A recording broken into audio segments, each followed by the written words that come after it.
People are starving in Gaza. Hostages are cut off from the world. And the ceasefire negotiations are dragging on. What are they still negotiating over that's taking so long? So while there's 5 main issues under negotiation, the elephant in the room is that each side has its own reasons to stall negotiations. So let's look at each of the issues under negotiation and then dive into why the sides would secretly want to drag things out. Number 1, Palestinian prisoners and Israeli hostages. As of this recording, Hamas still holds 134 Israeli hostages, including soldiers, civilians, and some elderly and children. Israel has roughly 9,000 Palestinians imprisoned for terror-related crimes. Some were arrested for supporting terrorist groups, while others are actual terrorists who have murdered people. And while hostages and imprisoned terrorists are clearly apples and oranges, the goal is to trade some of those apples for some of the oranges. So the first issue holding things up is that Israel wants Hamas to provide a list of the hostages who are still alive. Hamas says they can't do that until the fighting stops, meaning a ceasefire.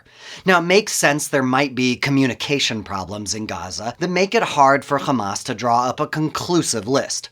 But it's pretty likely they have at least some information that could be shared. But that issue is just the appetizer, because the real sticking point here is much more complicated.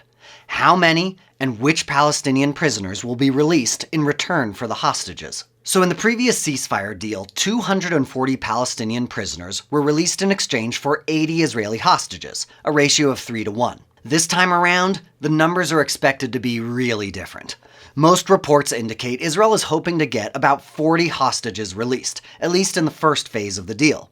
In return, Hamas is demanding the release of 1,000 prisoners, meaning a 25-to-1 ratio. On top of that, Hamas has another huge demand: the ability to decide exactly which prisoners get released. See, in the last ceasefire, Israel had veto power over which prisoners were released, and no one convicted of murder was getting out. But this time around, Hamas is demanding the release of 100 terrorists convicted of murder. So while Israel may be prepared to release some prisoners who were convicted of more severe crimes, Israeli officials and much of the Israeli public have expressed opposition to releasing a large number of actual murderers. On the other hand, some Israelis support releasing even murderers if it means potentially saving the lives of hostages. But opponents of such a move argue that releasing a large number of dangerous terrorists will end up putting more Israeli lives at risk. This debate is particularly charged because the mastermind of the October 7th massacre was released in a similar deal in 2011. Number 2, the return of Palestinians to northern Gaza. After the October 7th massacre, Israel began encouraging Palestinians in the north of Gaza to evacuate before a ground invasion. After weeks of warnings and a massive bombing campaign, the IDF finally invaded northern Gaza and proceeded south. So Palestinians have accused Israel of trying to permanently displace Gazans from at least parts of the Strip, and Hamas is demanding that northern Gazans be allowed to return home as part of any agreement. But Israel says northern Gaza is still a war zone, and it wouldn't be safe for Gazans or Israeli soldiers if hundreds of thousands of civilians flooded back into the area. But it gets more complicated, because even if they were to compromise, Hamas is demanding that the IDF withdraw from the main roads that lead north. Israel has rejected both demands so far. Israeli authorities say that the terrorist group could use a mass return to the north as cover to restore its control there. That's a non-starter for Israel, since the central goal of the war is to utterly defeat and destroy Hamas. But reportedly, Israeli negotiators have shown a willingness to consider the return of women and children to northern Gaza. Another option would give Israel the ability to vet the men allowed to return to the north. Number 3, how long will a ceasefire last? Both sides are more or less aiming for a 6-week ceasefire, but it's what comes after that that has Israel and Hamas butting heads. Israel has made it clear that ceasefire or no ceasefire, it intends to continue the war until Hamas is completely wiped out. Unsurprisingly, Hamas isn't on board with that idea. So Hamas is demanding that any ceasefire agreement include a clear path to an end to the war, which would include leaving Hamas in control of Gaza.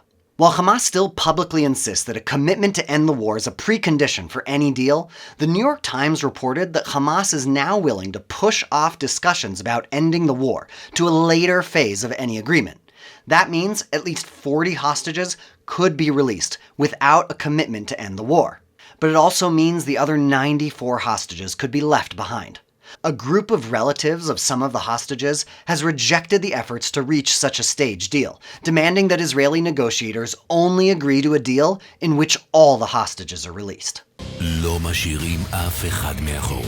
מחזירים את כולם בפעימה אחת. But again, Israeli officials have made it clear that they will never agree to end the war with Hamas still in power. Number 4. An Israeli withdrawal. Not surprisingly, Hamas wants a ceasefire deal to include the IDF completely leaving Gaza, and Israel isn't into that. But, as usual, it gets more complicated, and that means we need about 30 seconds of context. The Palestinian territories are made up of the West Bank and Gaza. See, the Palestinian territories and the Palestinian Authority were created as part of the Oslo Peace Accords in the 90s. Part of those agreements said that Israel would maintain security control in the territories, including the right to carry out military operations against terrorists. But when Israel withdrew from Gaza in 2005, the IDF essentially handed complete control over to the Palestinians living there. But from Israel's perspective, that did not work out so well. 3 mini-wars, the October 7th massacre, and a full-scale invasion later, the Israeli Prime Minister insists that the IDF has to maintain a presence in Gaza, not just during a ceasefire, but even for the foreseeable future. So a few weeks ago, a Saudi news outlet reported that Hamas was no longer insisting on the complete withdrawal of the IDF from Gaza, at least in the first stage of the deal. But according to that same report, Hamas is demanding that Israeli forces withdraw from major population centers in Gaza. But again, Israel isn't so excited about any of this, as Israelis believe even a limited, temporary withdrawal from only certain areas will allow Hamas to reestablish its control in those areas. Number 5, humanitarian aid. The fact is that the only way to increase aid entering Gaza is a ceasefire. The ceasefire that we're working on would be the best, most immediate way to enable us to surge humanitarian assistance. The US, the EU, and several Arab countries in the region have launched extensive efforts in recent weeks to increase the entry of aid into Gaza, including airdrops and opening up a maritime route from Cyprus to Gaza. But while more aid may be getting into Gaza before the ceasefire, it's still often not getting to the people who need it. Because Hamas and armed gangs have been repeatedly looting aid convoys. In some cases, gangs that loot the convoys have been turning around and selling the international-funded humanitarian aid back to Gazans at exorbitant prices. To fix that issue, someone is going to need to take responsibility for securing the aid convoys to protect them from looters. And recently, Palestinian media reported that aid convoys reached northern Gaza without any violence for the first time in months, with some reports indicating tribal leaders were securing the convoys. But whether or not that arrangement was approved by Israel and/or Hamas remains unclear. And as for negotiations on aid, Israel has already agreed to a draft ceasefire deal that would lead to 500 trucks of aid being allowed into Gaza every day, along with hundreds of thousands of tents and caravans to shelter displaced Palestinians. Hamas hasn't agreed yet.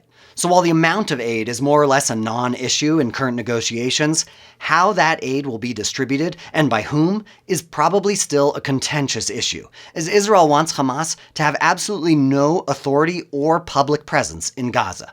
Okay, so now we know what they're negotiating over, but why is it taking so long? I mean, the two sides are obviously far from each other on most of these issues, but it's possible there's something else going on. It's possible one or both sides are stalling. So let's dig into that. Why would Israel stall negotiations? Anti-Israel activists would say Israel's goal is a genocide against Palestinians, and the only way to do that is to avoid a ceasefire and continue the war. But the argument doesn't hold up, since most Palestinians are actually in the West Bank, not Gaza. And let's face it, if Israel wanted to wipe out all Palestinians in Gaza, it wouldn't take this long for that to be accomplished by one of the world's most powerful militaries. But just because the anti-Israel activists are off the mark here, there still is an argument for Israel stalling negotiations, right? Because Israel's goal is to entirely destroy Hamas, and continuing the war is the only way to accomplish that. Even a temporary ceasefire can put the war's momentum at risk. Now, I'm not saying Israel is stalling negotiations. I did explain earlier all the issues keeping Israel from agreeing to Hamas's demands.